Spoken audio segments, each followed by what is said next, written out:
when they are blooming. Next one up. Anybody know what this is?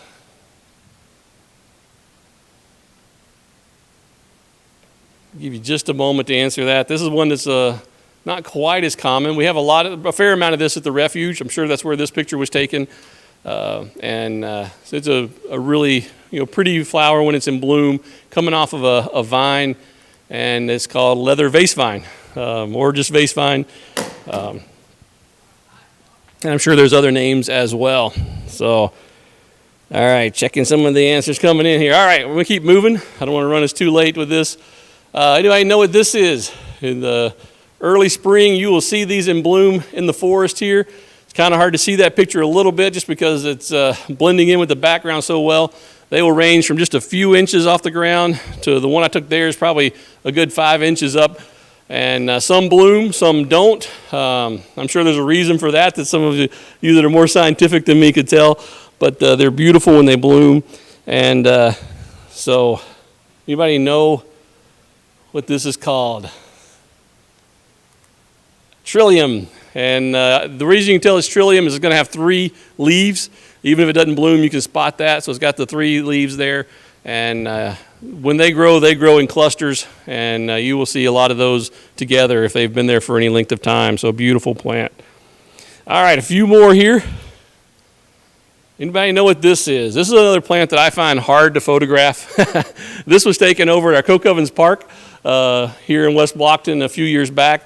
We have a good bit of this that grows wild out in this area, and we try to mow around it when we can in certain areas and let it thrive. There's a lot of different names for it. I've heard it called many different things, but I think the most common name that people use, again, not the scientific name, but the common name that most people call this by is lyre leaf sage. So it's a beautiful purple bloom, kind of just goes from top to bottom. I mentioned this is at the Coke Ovens, but we have it at our house. We have it at the refuge. You'll see a lot of this during the springtime here in Alabama. All right, throwing this one in there. Anybody recognize that white flower there? Again, it's hard to tell the detail there because of the background. A lot of these kind of blend in and challenge my photography skills a little bit. Hey, Paul Freeman, I see you on. Thanks for being here. Paul's been with the festival several times as well, so I want to say hi, Paul. Apologize if I'm missing anybody else. I know there's a lot of you that are chiming in. I'm only seeing a few of these. People are already commenting this one, so I'm going to move on. Blackberry is correct. Obviously, I'd gotten closer and you'd seen the thorns on those canes there. You would have known it was blackberry from that. But a lot of times we don't really think about the white bloom that the blackberry has early in the spring. And it's also, in my opinion, a pretty flower as well. All right, moving on to a plant that's more known for its fruit than it is for its bloom. But this is the bloom, since we're talking flowers. I love the way this bloom just kind of rests on top of the leaves, or I'm not sure if they're leaves or bracts. Some of you scientists can tell me which one this is. But those petals just kind of hover over that leaf there. Very dainty looking, very delicate looking. And seeing if I get any people chiming in on what this one is or not. Give you a moment longer if you're not familiar with it. But I think you'll know the plant when I give you the name, because like I say, it's more known for later in the season than it is for this. This is the spring, early summer stage of the plant, later in the summer. It's a hearts a bursting. So it'll have the red fruit that comes out at the end and kind of breaks open, and it's called the hearts a bursting, and that's what people know it as the most. Oh yeah, people were already guessing that one before I gave it as well. All right. This was taken at the refuge as well. We have a good bit of this at the refuge. When it's in bloom, I love to try to photograph this. It's kind of hard to. I've got a lot of really close-up pictures just because the petals that make up that composite flower there are just so detailed, and there's so many different colors in there. I encourage you, if you ever see this, just go up when it's blooming, go up and just take a really close look at those flowers. It's very interesting and unique. And this is Indigo Bush. And you can tell by the leaves there when you spot it if it's not blooming. those kind of distinctive looking leaves, and it's a beautiful plant. Plenty of that at the refuge if you get there at the right time of year. All right, another vine. Anybody know what this vine is called? Have my own time. And we start the next one. Okay. Sorry, do another time check there. Trying to keep this a little bit interactive. All right, so this one is referred to as crossvine. So you'll see a good bit of this at the refuge as well, and it'll kind of climb up in some of the shrubs, and it's easy to spot a lot of times just because it tends to get pretty good ways up. You can tell this one was climbing a tree, and had to grab that picture there, and love the crossvine. I think it's just one of the beautiful, dainty little blooms that come out. All right, a little bit closer up. Thought I'd show you the bloom and a little bit closer. Has that red kind of tube to it and then burst out in that yellow. So you can tell why pollinators are attracted to that, and does a good job. All right, anybody know what this is? Now we're here at the Lily Festival, so it makes sense we would include a lily. Anybody sort of giving part of the answer there. But anybody know what lily this is? These are common to this part of the country. If you go out in the woods, out in the forest, you will likely find these blooming in early spring, often around Easter. But even though this is not what we know as an Easter lily, it probably should be, because it actually blooms closer to when Easter is on its own instead of the ones that are forced to bloom. But it's a little bit shorter, low to the ground. You'll see them in clusters as well. This is the Atamasco Lily. So yeah, people are already guessing that one before I gave it. All right, so you know your flowers. This is a good group. Hopefully you're still enjoying this. We got a few more, and then we're going to move on to the next update. Another shrub that we have a lot of at the Cahaba River National Wildlife Refuge. You'll find this along roadsides, along the river at times, and it likes that kind of edge shade with the sun coming in from a road or a field, and it does really well with that. Not so much, I guess, in open sun for the entire day, but it likes to have that kind of border sunshine. And this is trying to give everybody a little bit more time. Make sure you get a chance to guess on this one. I'm sure you probably know this one. We also have some of this at the Coke Ovens Park here in West Blocton. Oakleaf Hydrangea is the Alabama state wildflower. So another one of those beautiful blooms. They, to me, those are beautiful as well, because similar to other hydrangeas, those blooms kind of change colors as the season goes on, and the white kind of turns to pink as it starts to fade out. Beautiful plant. And all right, everybody's already getting that one. I'll move quickly on this one because we are kind of getting close on time. Anybody know what this is called? This is a shrub. I'm going to guess is probably the right term for this. Forms more of a tree type thing than some of the others I've been showing you. A lot of the others are more bushy. This is a little more tree-like shrub and has these dainty white blooms that hang down to the underside of the stem. This picture was taken at the refuge as well, so we have some of this there. I call it Silverbell. So I don't know if there's other names people know it as, but that's what I've always heard it called, is Silverbell. And snowbells. Okay, so that's I can see that too because I have that white color, and that's another one of the beautiful flowers over there as well. Another one, not the greatest picture. I wish you could see the blooms a little closer. It'd probably give it away a little bit easier. But this is another shrub we have at the refuge. You'll find this all along the Cahaba River, and it likes the edge of fields and roads and rivers as well. Gets you that sunshine and then a little bit of protection at other times of the day. And anybody know what shrub that is? All right, I'm going to keep moving. Mountain laurel. So I'm sure if I had a better picture, everybody would have been able to get that one. But it's hard for me to capture the bloom and the size of the bush and the shrub and everything as well. But that's a beautiful tree when it's beautiful shrub when it's blooming. All right, this one, moving on to something that is definitely tree-like. It definitely grows a lot bigger. Oh yeah, people were guessing that one too before I got to it. Then I know this bloom. The thing I love about this bloom is you see it early in spring and in the early summer, and you generally see it on the ground.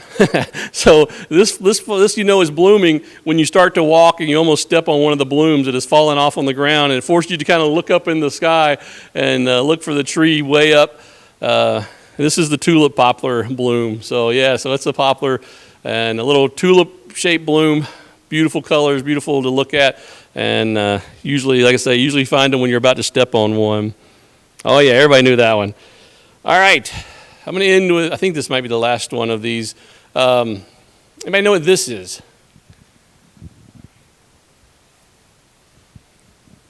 This is a endangered species, and we have them, or have had them here in Bibb County, I know.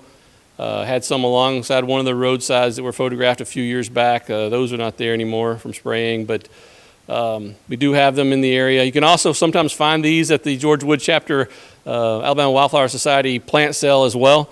This is Mohr's Barbara's buttons. So there are different varieties of Barbara's buttons.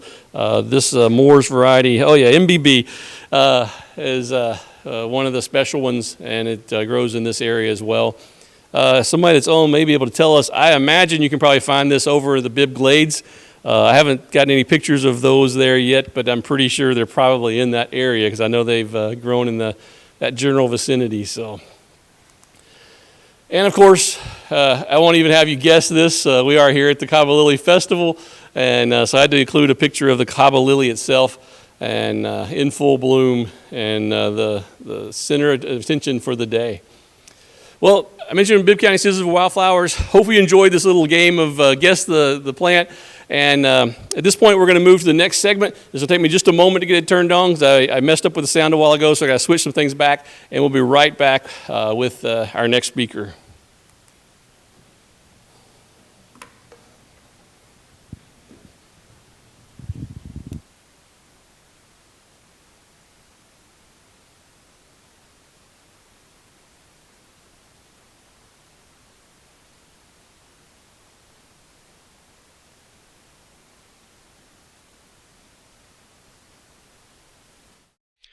One of the best ways to enjoy the Cahaba Lilies is to canoe or kayak down the river. We frequently get questions from people asking about the best places to put in, distances from one place to the next, and so we wanted to make sure you were aware of a project called the Cahaba Blueway. If you go to cahabablueway.org, you will find the website that has all the information you need to know about the water trail along the Cahaba River. The About section gives you a little bit about the project, how it came about, and a nice map there that covers the entire Cahaba Blueway. It also shows you some of the signage you will see when you go to various Cahaba Blueway stops. Very nice resource. The Know Before You Go section has all the information you need to look at before you venture out onto the water. The water level, the water quality, checking the weather. Also some great tips for staying safe on the river. Definitely want to check that out. And then some other background information, the funding partners, news, and contacts if you want to know more about the Cahaba Blueway project itself. And then the main heart of the project is the Blueway map. If you click on that, it will show you the Cahaba River and various put-ins all along the river. Each of these blue C's that you see, pun not intended, is a place you can put into the river. You click on one of those, tell you a little bit about it, show you the aerial map of what it is, and the directions, all the information you need to know, and even gives you different segments, how far the distance is. A great resource if you intend to be spending some time on the river in either a canoe or a kayak, and definitely want you to be familiar, cahabablueway.org.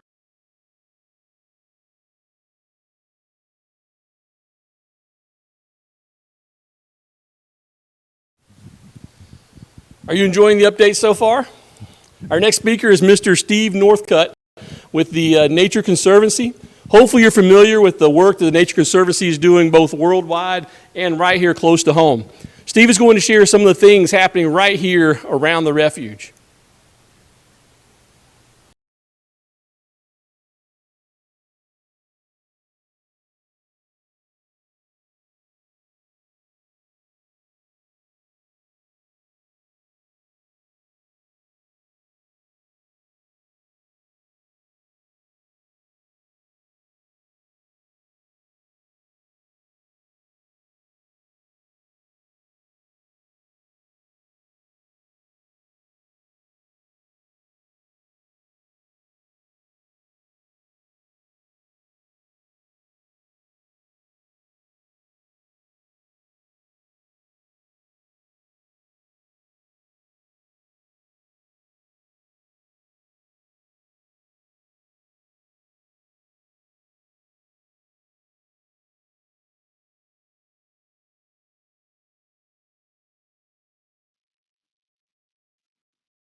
Hey, Steve, can you hear me? I'm sorry. We're having trouble getting the audio from you out into the stream. I'm getting information that people are not hearing it.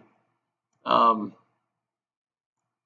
and I'm struggling to find a thing here. So let me switch us to another update and just see if I can come back to Steve real quick. Is that all right with you, Steve? Sorry about that. The video's going out, but the audio's coming through. It's just kind of a strange noise, and I'm sure it's the way I'm trying to patch it through. So I'll work on it, and we're going to switch over to our next update.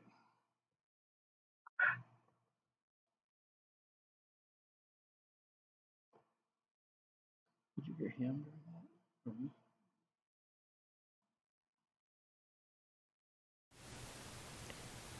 Our next speaker is also an expert on the Cahaba Lily. In fact, he will likely be referenced in Dr. Davenport's presentation today. Dr. Randy Haddock is with the Cahaba River Society and is going to share some of the important programs they have going on at this time. Randy?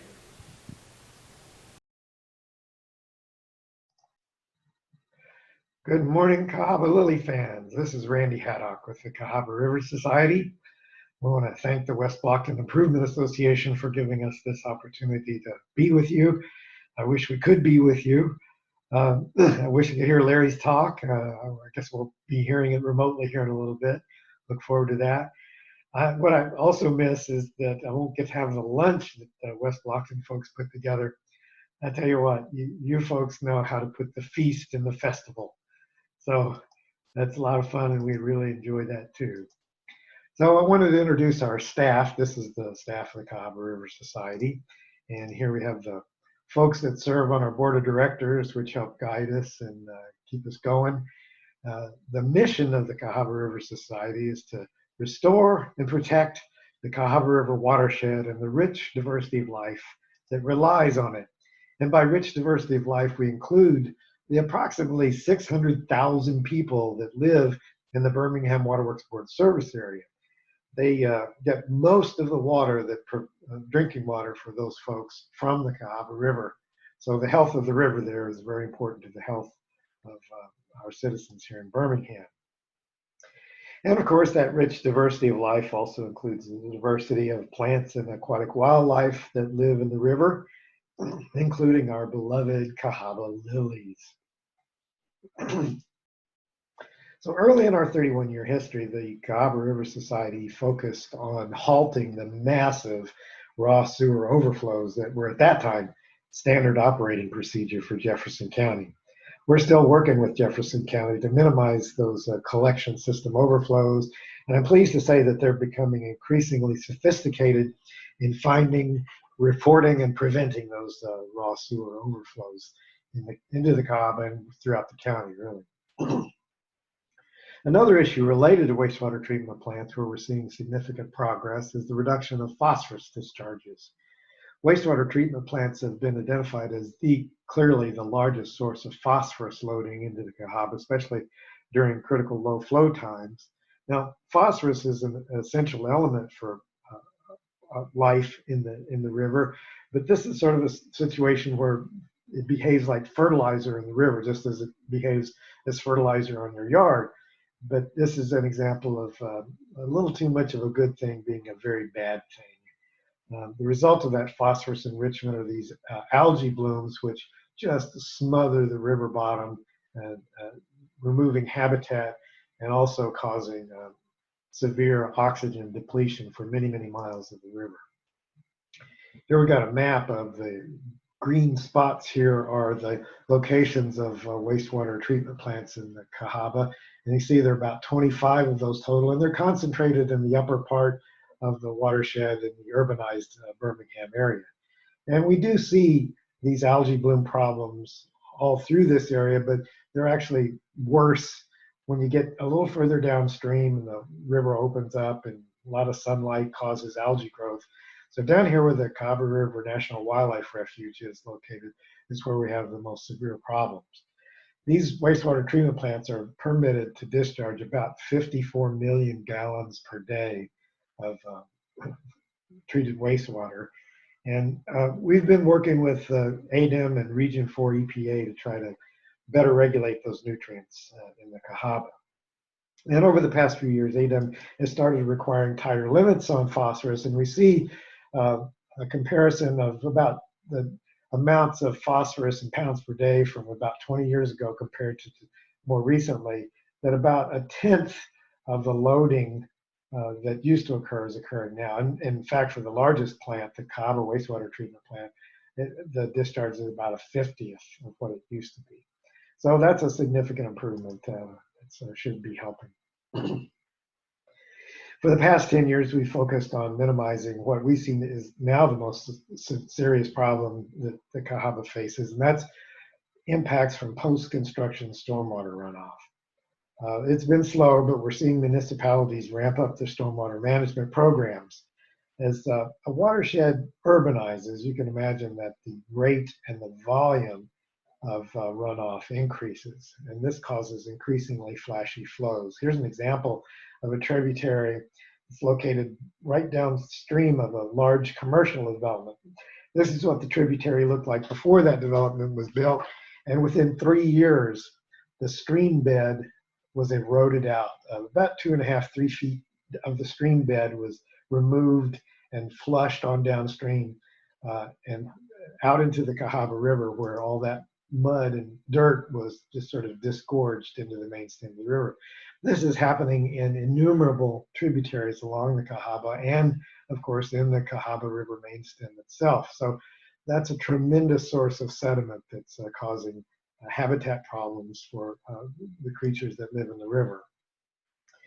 So as we searched for economical and practical solutions to address these stormwater problems, it became clear that adoption of low-impact development and green infrastructure techniques would be critical.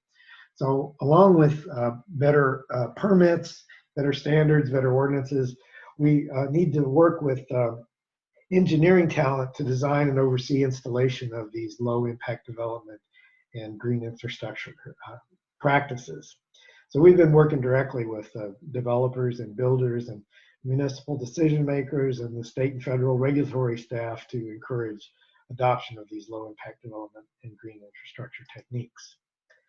One of the Cahaba River Society's most important program is the Clean Environmental Education Program. So Gordon Black and LaTanya Scott lead that effort.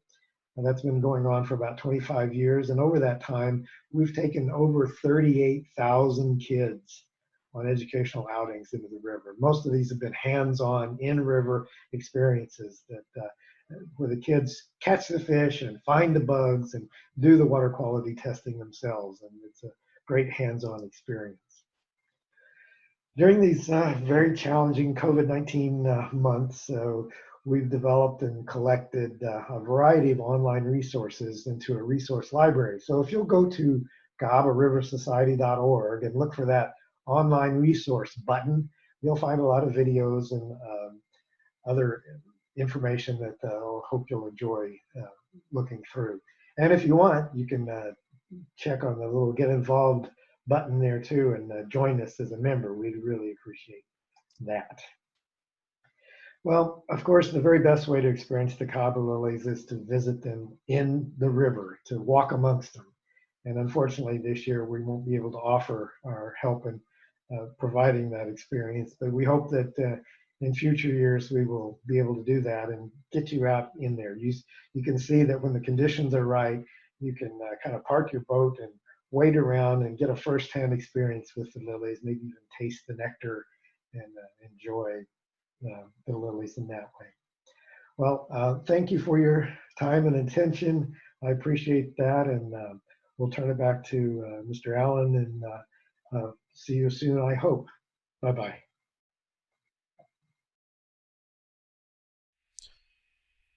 We mentioned earlier that we have a new online shop this year, so you can do your souvenir shopping virtually to match our virtual festival. You can go to shop.cahabalily.com. I also mentioned we have a special item. Here it is. This year we are offering a bandana, which can be tied up as a face mask if you wish. If you go to the website, shop.cahabalily.com, click on that item, you can see the bandana. You can see it stretched out if you want to. It's 22 inches square and gives you a good picture of what it looks like once you tie it up. You can also wear it as a scarf, use it as a regular bandana. Just a special reminder this year since things were a little bit different. And great souvenir, $10 a piece. Everything that you buy on the shop, the money for this goes to help support the Cahaba Lily Festival and the Cahaba Lily Center on Main Street in West Blocton. So we appreciate your support. Hope you find something you enjoy there. Like I say, there are t-shirts, there are books, local area attraction type books for the Bibb County area and West Blocton in particular. And the Coal Miners' Victuals, interesting cookbook there. People from the town have all submitted their favorite recipes passed down from grandmothers and great-grandmothers. Great addition to your library there. And then the Struggle and the Joy, mentioned as sometimes referred to as the Piper book, about a coal town referred to as Piper. And then, of course, would be remiss not to mention the Blocton book by Charles Adams. Mr. Adams is generally at the festival every year, has been signing his book, and I'm sure would be here if he was able to today. And but that's the definitive history of Blocton, which was the coal mining town of which West Blocton sprang out of as a commercial town. So that's the Lily Shop. We hope you have a chance to go, take a look around, find something you enjoy. If you don't have anything you want, but you still want to support the Lily Center, there's always a way just to donate, and we appreciate your support for the Cahaba Lily Center and the Cahaba Lily Festival.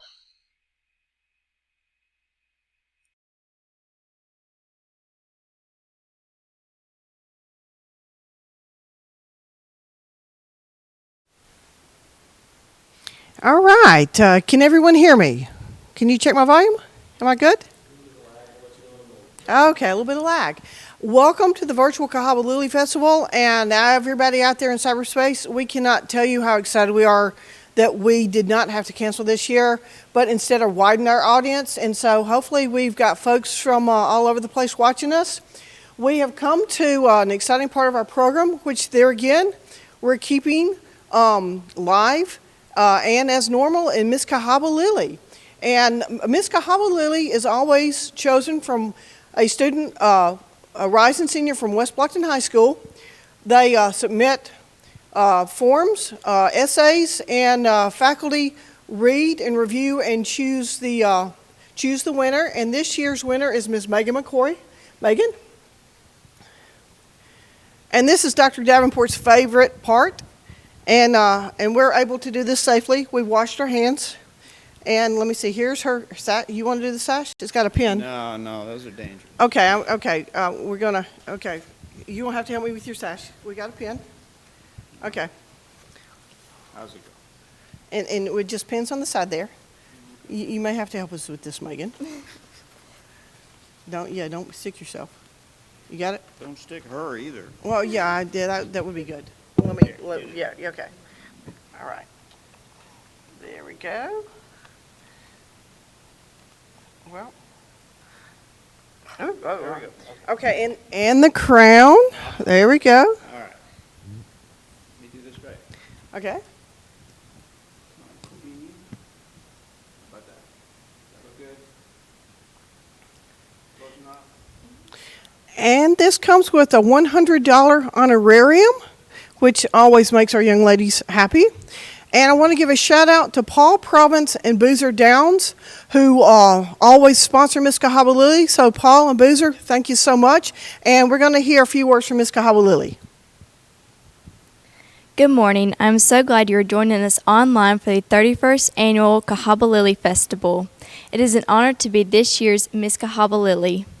As your Miss Cahaba Lily, I will continue to be active in the community, volunteering, and to become more involved with local organizations to help promote, protect, and preserve our beautiful Cahaba Lily. I invite everyone to come down and not only enjoy the lilies, but stand with me in protecting this treasured lily. My roots are here in West Blocton, and the Cahaba Lily will always bring me back home year after year. Thank you.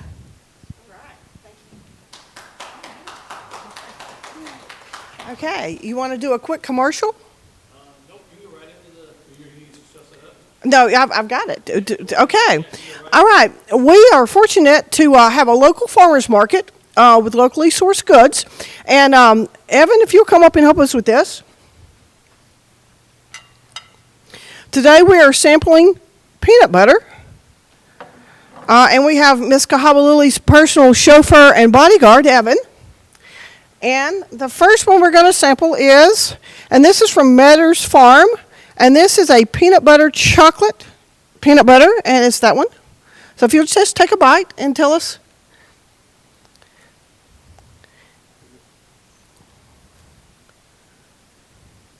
All right, you have anything to say about it? Really good. It tastes really fresh. Okay, really good, really fresh. All right. Next one is a double honey, which I think is that one. And if that's not the double honey, then it is the peanut butter cinnamon. Which one is that? Double honey or peanut butter cinnamon? Okay, and then that one should be the cinnamon.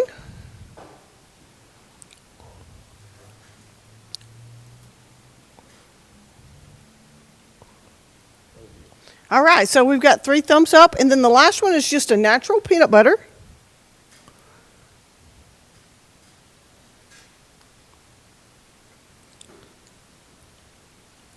So, okay, we've got winners, and these are available at our West Blocton Farmers Market. And do they have a Facebook page, Chuck? I think they do. And that is located on Florida Street, right beside the West Blocton Post Office. All right, thank you, Evan. Okay. Okay.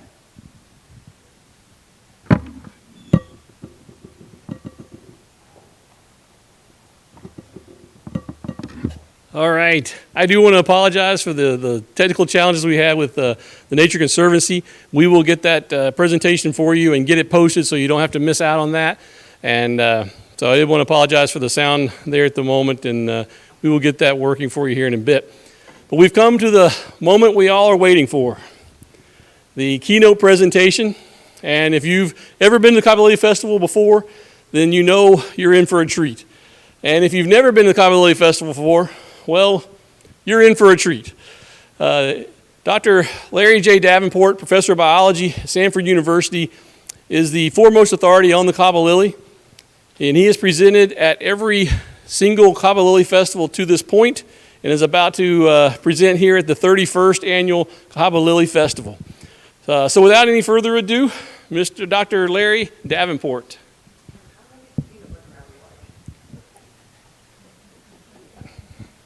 But peanut butter's not my prize? Okay. Yeah, if you don't have notes, I'm good. All right. Thank you all for being here. This is an adventure. I'll try to remember that there's no screen up here with. There it is. No, this is great. And again, to echo what Lisa just said, I think it's wonderful that we're doing this way. Is the right way to do it this year, and we're going to make the most of this situation. Now, let me see how this thing works. There are 2 arrows.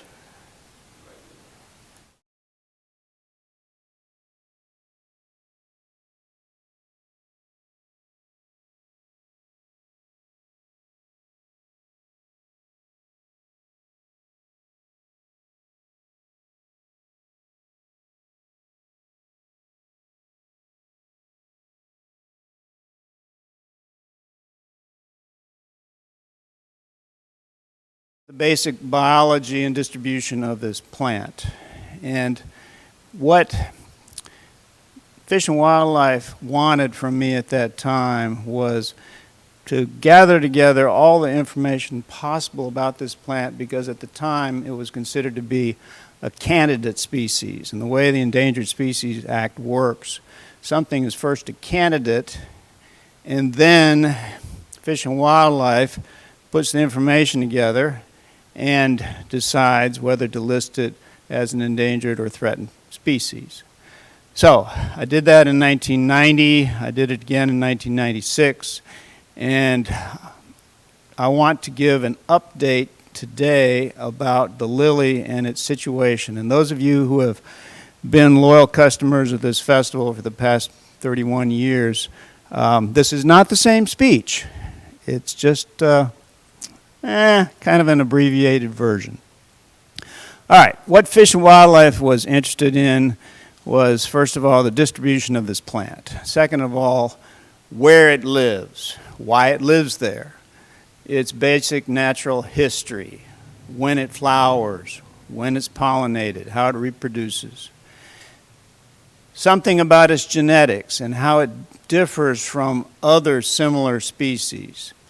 And then, if it's going to be listed as threatened or not, what is possibly threatened it. And what I want to add at the end is how this festival and other festivals about this plant have led to some very, very serious and active protection of this plant.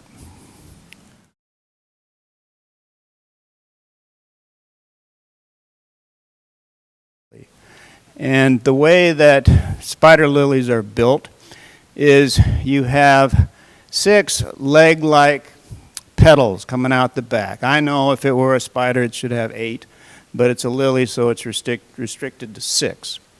And then you see this crown in the middle, or this corona, and that represents the bases of the male parts. And you can see the stamens with their anthers and their orange pollen there kind of ringing the edges of this crown or corona. And then in the middle, very importantly, you see this tube. And the tube has a contrasting color to it. It's not brilliant white, but instead has this kind of a greenish to yellow cast to it. And that serves as a nectar guide. That tells us that the nectar is down that tube, close to the ovary. And yeah, I know in this picture there's a spider, but ignore that. That's not part of its name. The scientific name is Amenicallus coronaria, and this word, which confuses some people, is easy to break apart. It means beautiful membrane that looks like a crown. So the name tells you about the plant and something about its biology. In Alabama, where we celebrate it today, it's called the Cahaba lily. Over in Georgia, where it's also found, it's called the Shoals spider lily. And then in South Carolina, they get extra fancy and they call it the Rocky Shoals spider lily. Currently, we have 75 known populations. Now, when I started this work, I think the number was 55. So we've gained 20 in the past 31 years.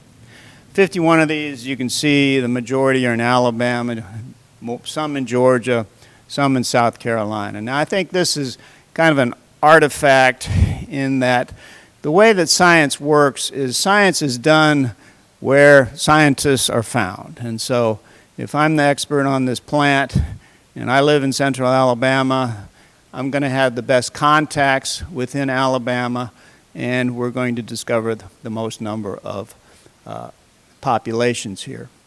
I think if I were to give more speeches in Georgia and South Carolina, we would find more populations there. Now, this is the mother lode. I was just there last Monday. This is Hargrove Shoals, downstream from West Blocton here.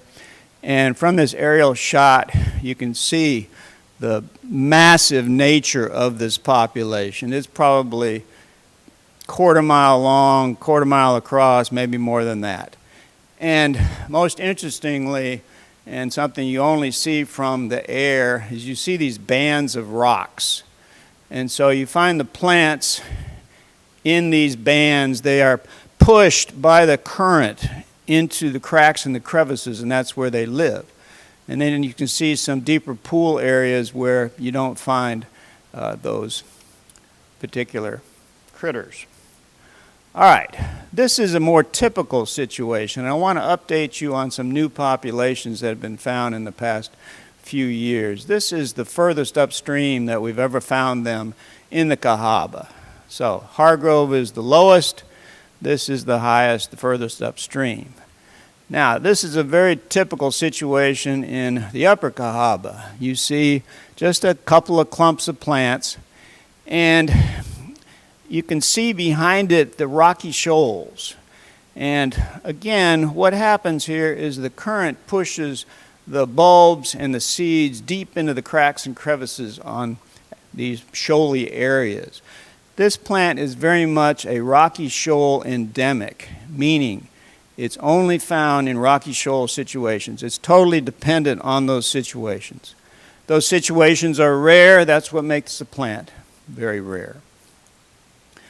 Here's another newish population from the past few years. Several were found in May of 2008 in Shades Creek and in Roupes Creek, which is a subset, basically, of Shades Creek, a tributary.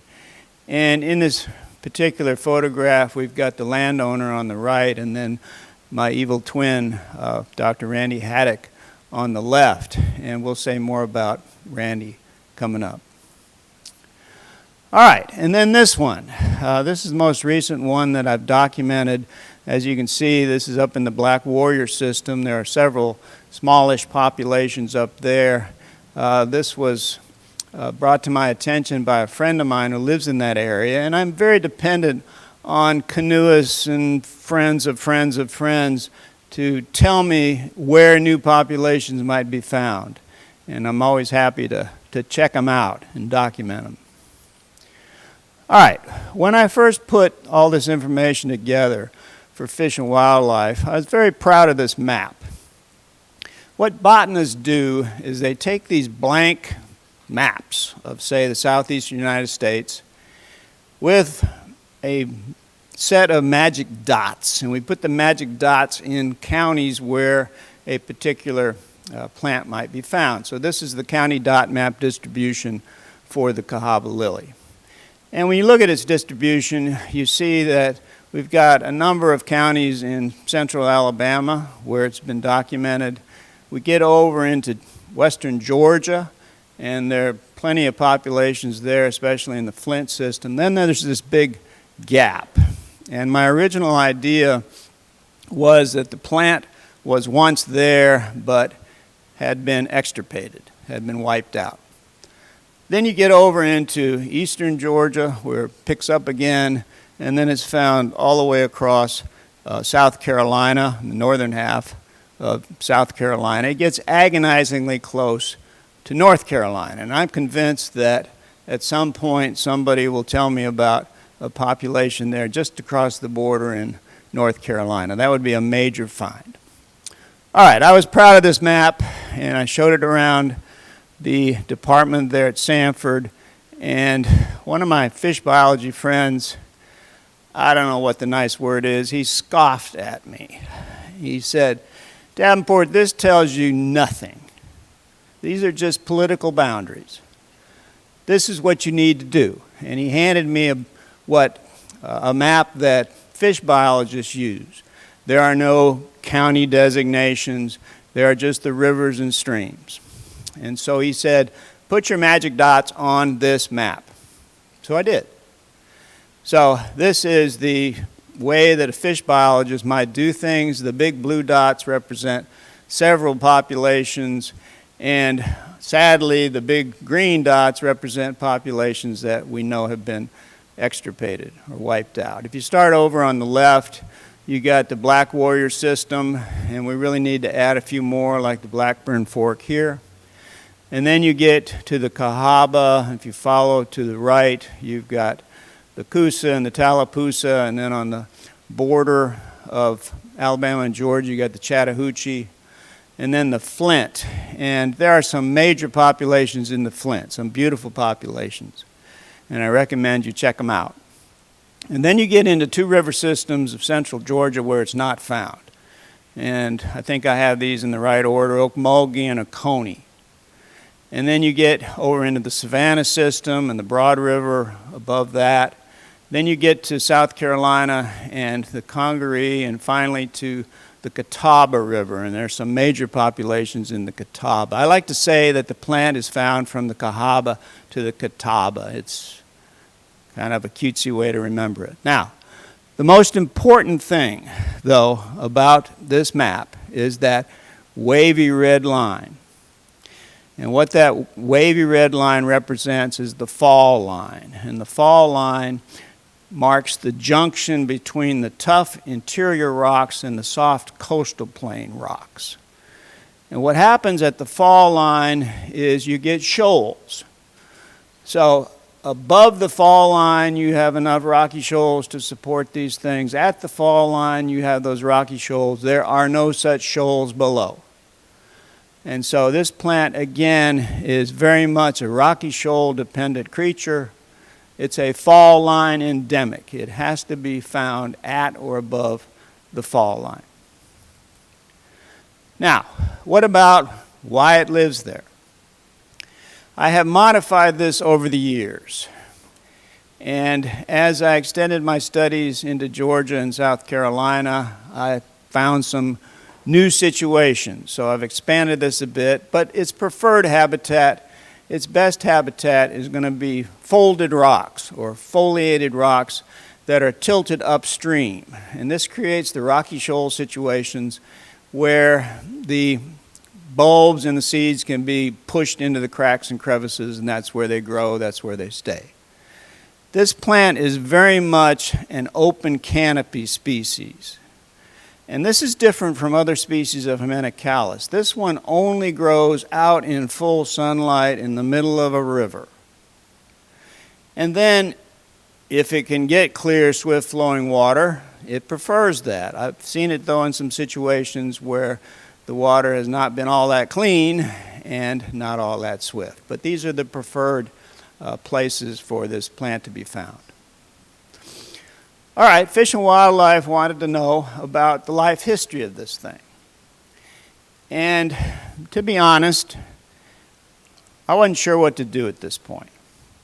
I'm not well trained in this area, and so I went about this, again, depending on colleagues and friends to teach me how to do this.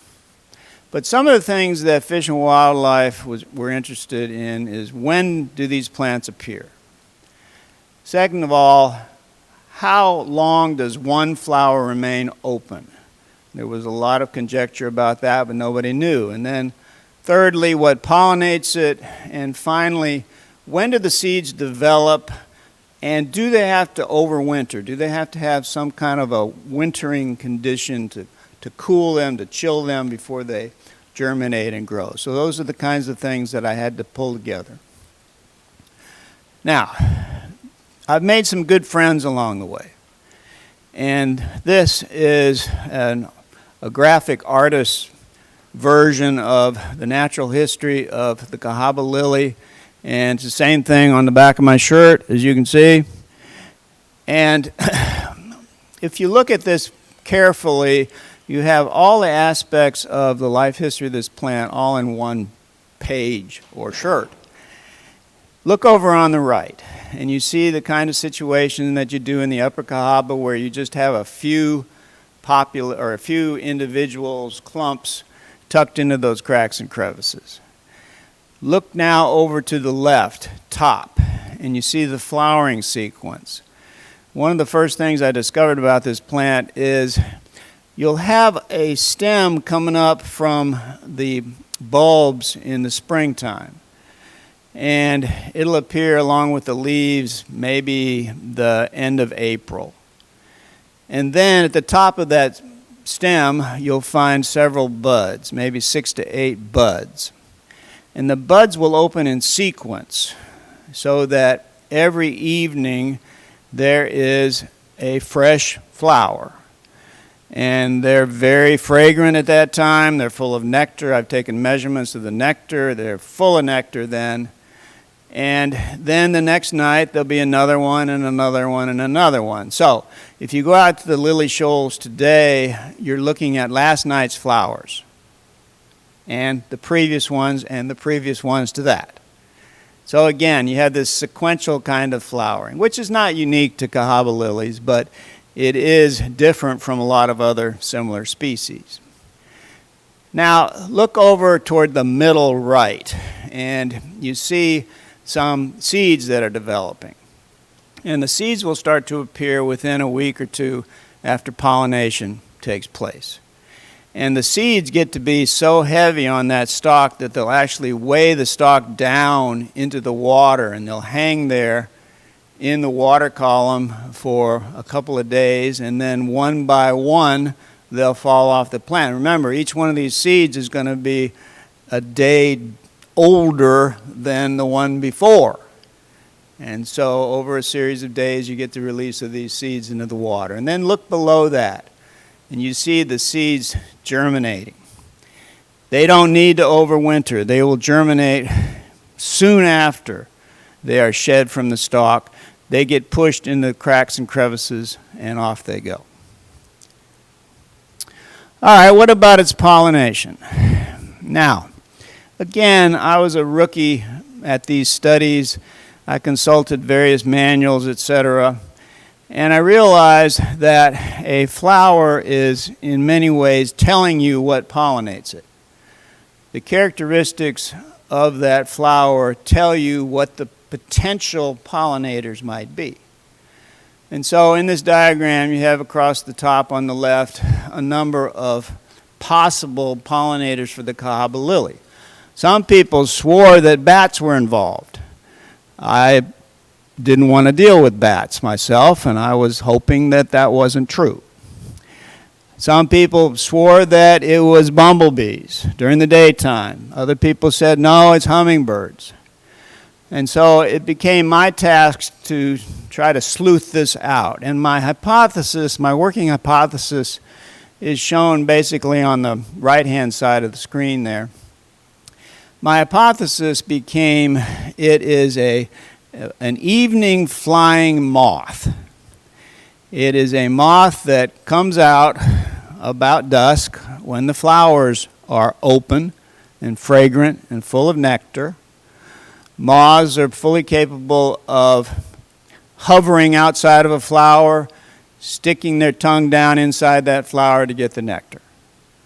And so it needed to be maybe a hawk moth with a wingspan of 2 inches, which would give it a tongue about 2 inches long so that it could hover outside the flower.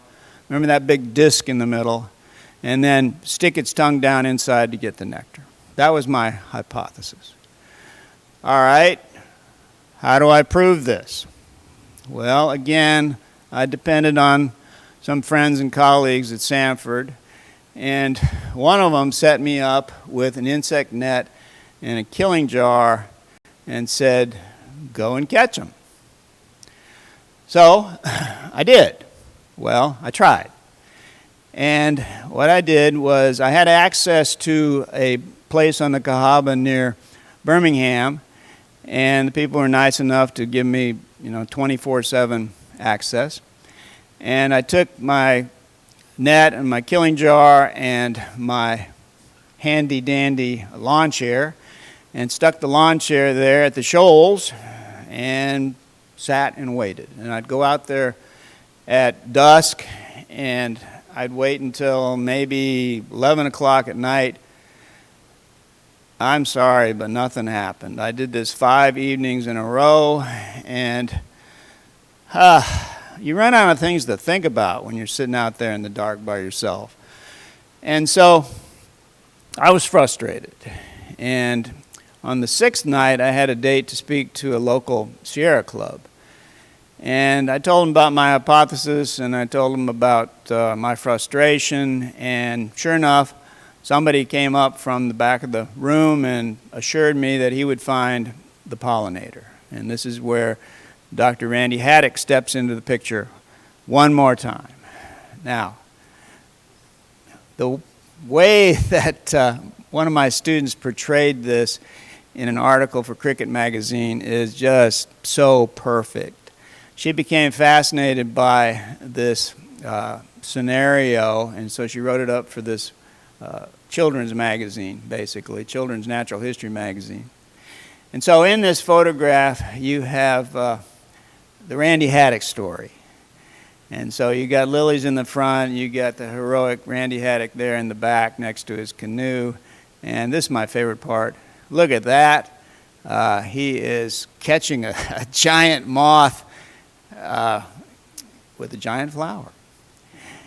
Anyway, the way it worked out was, for reasons he's never told me, he went to the shoals at midnight. And when he went at midnight, he found the pollinator flitting from flower to flower to flower.